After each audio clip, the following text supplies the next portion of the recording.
Hi, my name is Mason Alexander, and I am so excited to be a part of this. And what does it mean to you that the show got a GLAAD nomination? I mean, what a cool thing. I'm so thrilled that Sandman got nominated because I think that show specifically is so radically queer.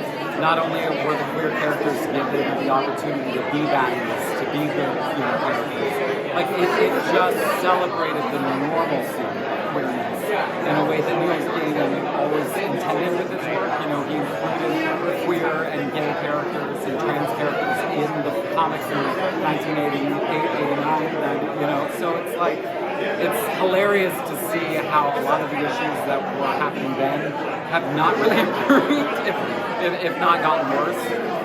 It's dreadful, but it's why nights like this are so important, and it's why shows like that are so important, because they help move the needle forward.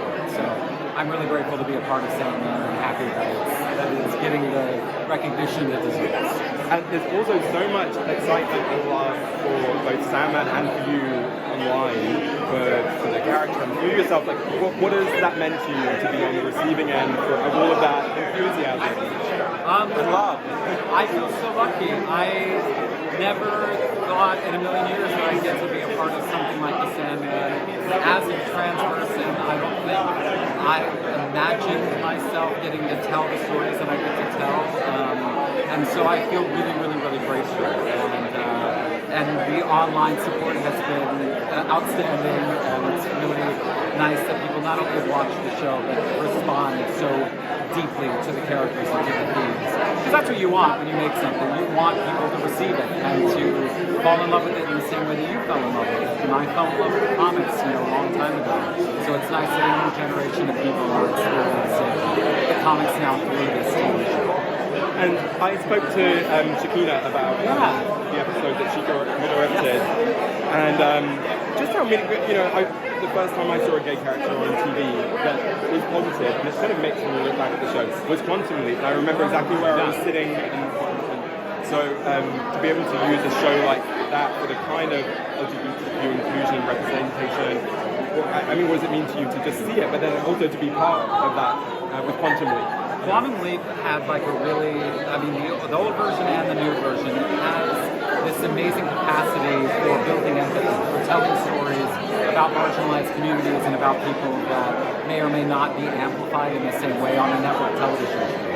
And I think that the series has done a really remarkable job of not only telling those stories, but highlighting the people that those stories are about to help shape them. So we're on our third trans director already, just 22 episodes into the series. I can't think of any other show on television, especially not on network television, that has hired that many trans people in a position of power to direct stories that weren't just about transness. Because that's radical, to allow a trans person to direct a Western or to direct, an episode that has nothing to do with transgender rights. And so I'm just amazed at the work that NBC is doing, the work that Shakina is doing, the work that everybody on that show is doing. And I'm grateful that I got to be a part of it, because Ian is a phenomenal character. It's so much fun to play, but it's also nice to see a non-binary person as a series regular, playing a hyper-intelligent human being who never has to explain themselves or their identity, or for the viewers or for the other actors. They're so normalized and so a part of the fabric of that show and that community that is more than I could ever ask for. And it's a really fun show and warm and inviting, and then it also goes some deep places, and particularly the Let Them Play episode with Ian's character. What was that like to play? Deeply moving and quite kind of succinct in a way, but really powerful. Let Them Play was a really, really moving episode. From reading it, from sitting down and talking to Shakina as they were breaking it out, it was the episode I knew I was the most excited for this season. I was like, this is the one that I'm gonna put so much of myself into, merely because I know the transformative power that a moment like an hour of television like that can have, the ripple effect it can have. It's a love letter to trans kids, to trans, parents of trans kids, to trans elders, to all of us. And I think Shakina did a remarkable job writing something that not only feels true to the time, but is in direct dialogue with like all of the things that we're discussing right now in the modern age. And it's terrifying to be trans in any country, especially in our own country. And just to have like the silver lining of like an hour-long episode of television dedicated to like trying to show our humanity and show the realism of our struggle is like the greatest advocacy and the greatest accomplice work that an organization like NBC can do. So I'm so proud of Martin and Dean, who are in charge of our show, everyone who worked on it. Because that episode, I think, has the capacity to save lives. And I hope it goes down in history. It's a really important moment. And do you have a message for trans youth today, particularly, anywhere in the world, but living in this country with the wave of anti-LGBT legislation, particularly focused on trans youth and their families? It's really hard.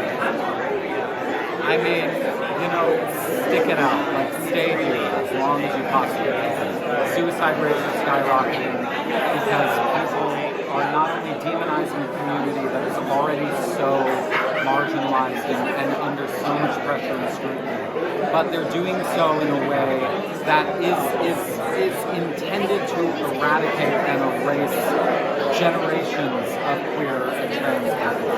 And it's frightening. It's a lot to hold on to. The news cycle is a lot to take in. We're being inundated with violence and opinion pieces and debates about our humanity in a way that no human being should ever have to witness, especially not in today's age where it comes to your phone. So as often as you possibly can, find community with real people in the real world that understand you if possible, and step away from all of the chaos of the internet because it is debilitating.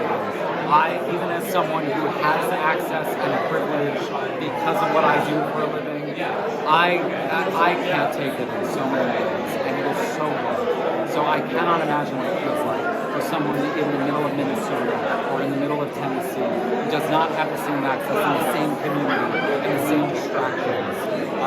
So I just hope people can stick around as long as possible because history is cyclical and we're going to get to the other side if we all band together and keep fighting for a better future. Well, hearing you speak gives me hope. I get hope when I look back and see queer and trans resistance from the past and what we've overcome, but then also what gives you hope in these times? Is there something that gives you hope in those times of seeing? I mean, nights like this, people like this, it's survivors. We've survived a lot. The LGBTQ plus community has survived so many insane things just in the last few decades. And the thought that we are just going through our next bout of struggle, it's the knowledge that so many of us have made it to the other side time and time again, just that helps me. Connecting with people, connecting with my trans elders and my gay elders and understanding the struggles that they went through is paramount to realizing that there is a future for us and the more of us that can make it to the other side. Thank you. I really appreciate that. Thanks so much.